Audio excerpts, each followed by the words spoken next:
What would you call this thing?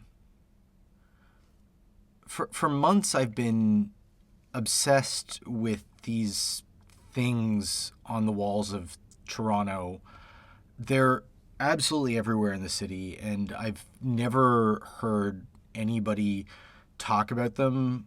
I don't even think there's a word for what these things are. I've just I've started calling them just like gray blobs, and I'm obsessed with these things. I'm gonna ramble for a while because I just can't stop thinking about these things. I can't stop talking about these things.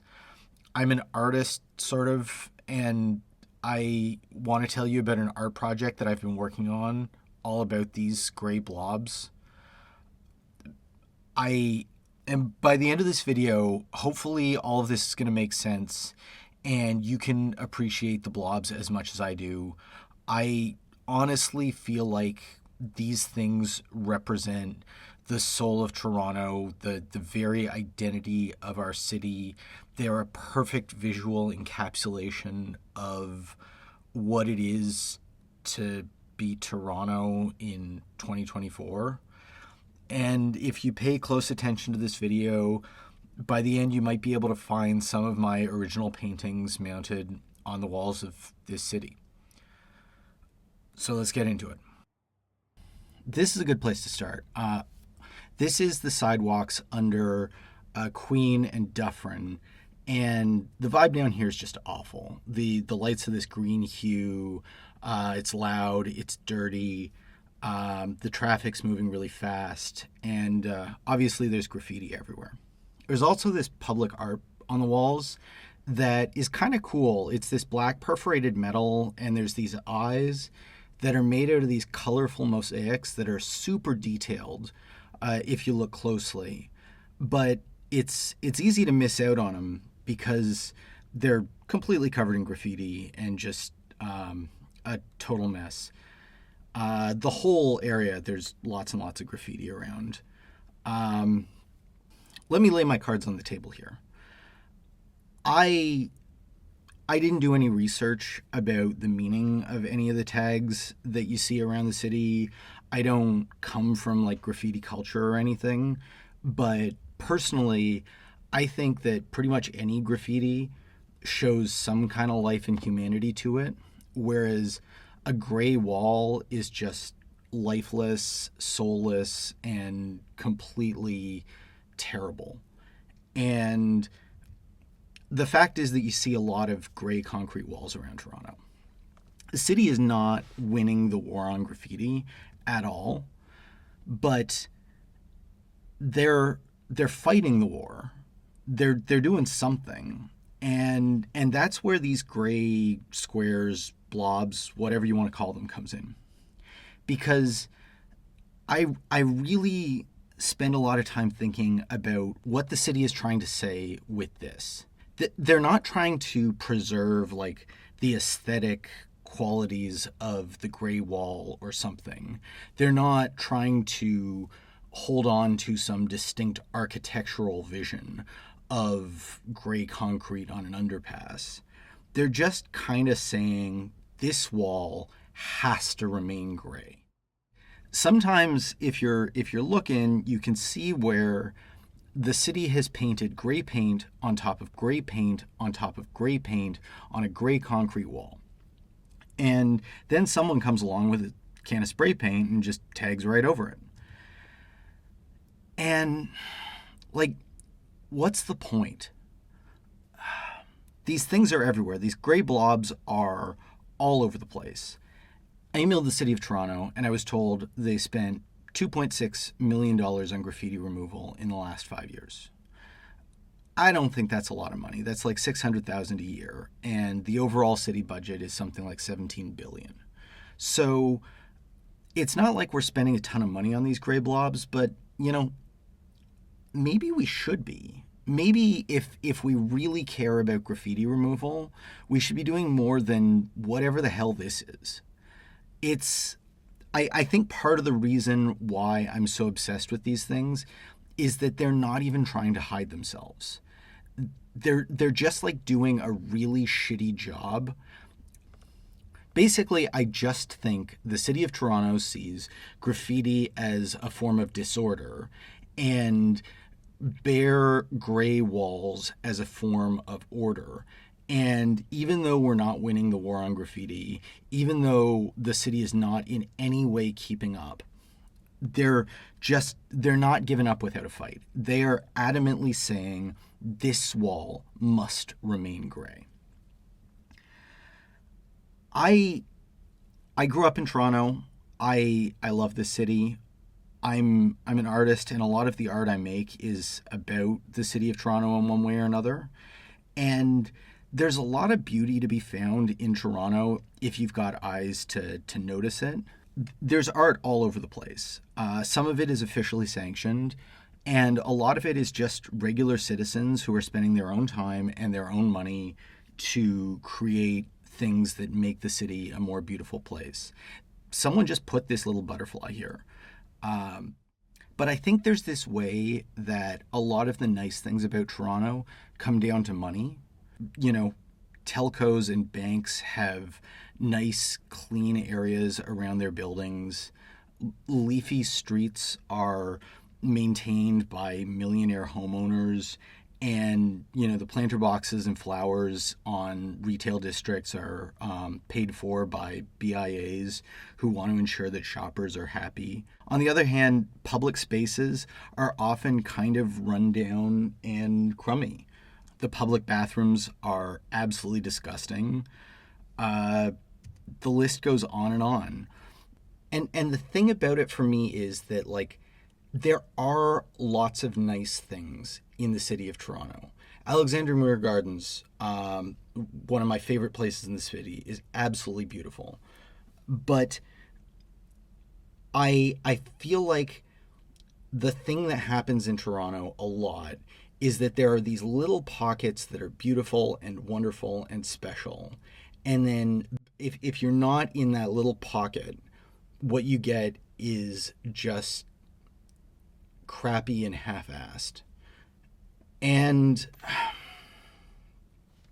it really feels to me like it represents just sort of a lazy, half-assed, gray on gray on gray ethos that, you know, this is Toronto. This is, you know, is anybody proud of this? Is this what you want on your walls? And anyway, I went back to my studio and started working on something. Uh, I have literally been thinking about this for months and obsessed with these gray blobs. And I paint, so I started painting gray.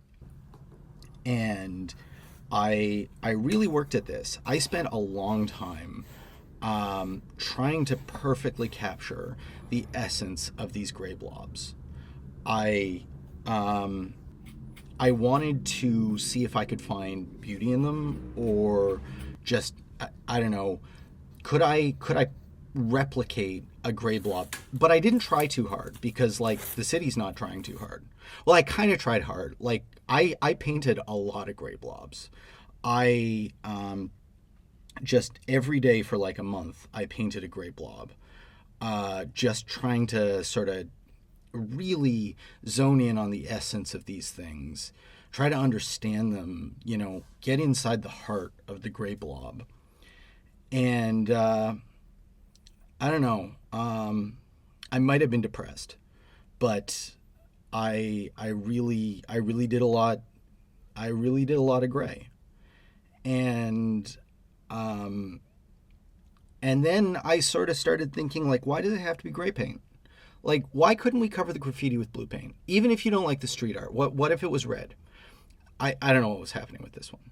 I like that one. It's sort of an orangey gray thing. That one, you know, maybe a bit of a miss. Like I said, I might have been depressed for a lot of this.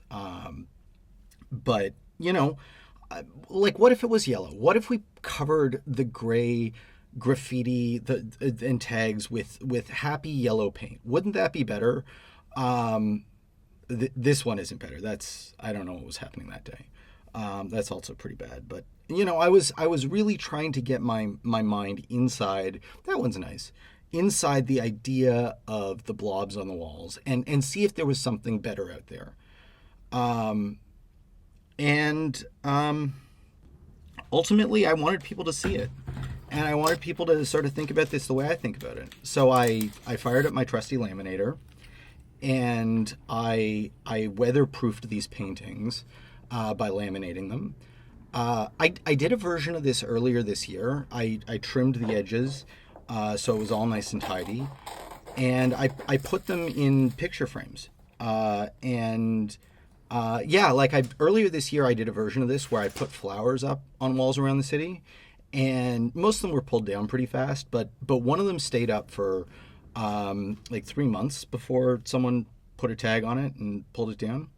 Anyway, I put these up on walls and places around Toronto, and the idea here, to some extent, is that this weekend is Nuit Blanche, which is the city's big public art festival. And I love Nuit Blanche. The last 2 years, I've done unauthorized public art installations to coincide with Nuit Blanche. It's great that so many people come out and really celebrate grandiose public art on the streets of the city. I love that. And I apologize to the organizers of Nuit Blanche that twice before I've sort of crashed it with random, mischief, and I'm doing that again this year, I guess. But to me, Nuit Blanche is one of those things where for one night we celebrate, extravagant public art, and then the rest of the year we don't celebrate public art. We just, cover it with gray paint. And so I don't know. I wanted to go even one step further and really connect with the idea of the gray blobs. So I got a can of gray paint and I got a paintbrush, and I went out and I started putting gray blobs on walls. The total art project here, there are 6 gray blobs at different locations around the city, along with 6 framed paintings that are black and white gray blobs, and 6 colorful gray blobs at different locations around the city. And these gray blobs they should be completely indistinguishable from the official City of Toronto gray blobs. I personally think that my gray blobs look exactly identical to the municipal gray blobs. And I haven't signed these. So in a certain sort of way, I think that if you're walking around the city and you see gray paint on a gray wall, anywhere, you could look at that and say, that might be a James McLeod original painting. That might be the artwork of a visionary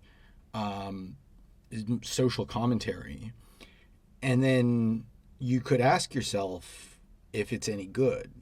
Is this the paint you want on the walls? Do you like this? Is this the artwork that you personally connect with? And if it's not, then, well, why the hell are we doing this? Yeah. But anyway, I guess that's it. If I appreciate that you've watched this far. I've never made a YouTube video like this, and clearly I don't really know what I'm doing. I guess I'd just like to say thank you to all of the people who helped me with this project. I kind of got obsessed with it for a while, and I really talked to a lot of friends about it, and some of them helped me out with this in various ways. You know who you are. Thank you. And if you made it all the way to the end and you've really connected with the idea of the gray blobs, and it's something that you appreciate the aesthetic qualities of the gray blobs, email me. I am happy to sell you a James McLeod original gray blob watercolor painting. They're $50 each, and I will throw in a random surprise painting from my personal collection. If anyone buys a painting, I promise I will use the money to make more art about the city of Toronto. Thank you. Thank you for watching.